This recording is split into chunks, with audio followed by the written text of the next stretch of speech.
আজ বিশ্ব পরিবেশ দিবস।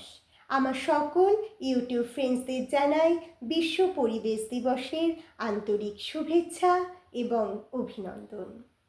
আজ যে কবিতাটি আমি আপনাদের সামনে উপস্থাপন করব, কবিতার নাম সবুজের আর্তনাদ।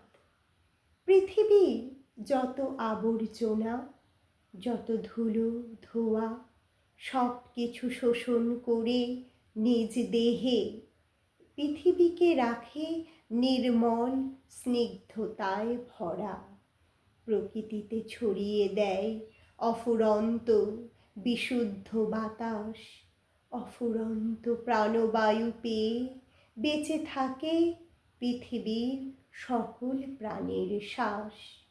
ওরা পারে না বলতে তোমার আমার মতো কথা, ওদেরও আছে প্রাণ, ওদের দেহে করলে আঘাত ওদেরও লাগে ব্যথা। প্রকৃতির যত সৌন্দর্য, যত ফুল ফলের বাহার, কেবল ওদেরই অবদান, তবু নেই কোনো অহংকার। তুমি ফর্সা কিংবা কালো, এসব বাহ্যিক সৌন্দর্য ক্ষণিক, কিন্তু প্রকৃতির বনভূমি সবুজেই হয় অনন্য ও চিরশাশ্বত।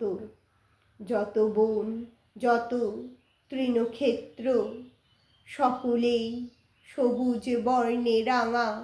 এদের মাঝে নেই কোনো ভেদ, নেই বিভেদের কোনো ছায়া।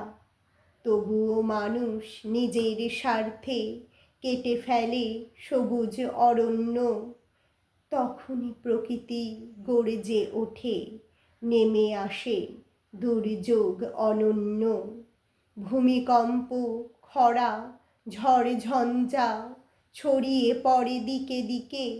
প্রকৃতির সেই আর্তনাদ মানুষ কি শোনে ঠিক মতো? এসো সকলে মিলে আজ করি এক দৃঢ় অঙ্গীকার, বৃক্ষরোপণ করব আমরা, রক্ষা করব সবুজ অরণ্য বারবার। ধন্যবাদ আমার সকল ইউটিউব ফ্রেন্ডসদের।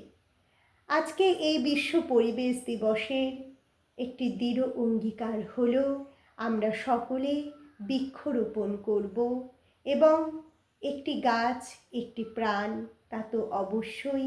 তার পাশাপাশি এই প্রকৃতির যত সৌন্দর্য, যা কিছু সুন্দর, তা কিছু কিন্তু আমরা রক্ষা করব। তাই আজকের এই বিশ্ব পরিবেশ দিবস যেন আমাদেরকে এই প্রতিজ্ঞা করতে শেখায় যে আমরা কেউ অকারণে গাছকে কেটে ফেলব না, এবং যত কিছু নোংরা আবর্জনা আছে তা যেন যথাযথভাবে আমরা নির্মূল করতে পারি। তাই সকলকে আজকের বিশ্ব পরিবেশ দিবসের আরও একবার আন্তরিক প্রীতি শুভেচ্ছা জানিয়ে আজকের এই কবিতা আমি এখানেই সমাপ্ত করলাম। যারা যারা আমার এই চ্যানেলটি হয়তো দেখছেন কিন্তু হয়তো এখনও সাবস্ক্রাইব করেননি, তাদের বলবো অবশ্যই চ্যানেলটি সাবস্ক্রাইব করবেন। তাহলে আমি যে নতুন নতুন কবিতা আপনাদের জন্য নিয়ে আসি সেগুলো কিন্তু আপনারা শুনতে ও দেখতে পারবেন। সকলকে আরও একবার ধন্যবাদ জানিয়ে আজকের এই কবিতা অনুষ্ঠান এখানেই সমাপ্ত করলাম। ধন্যবাদ। সকলে ভালো থাকবেন, সুস্থ থাকবেন।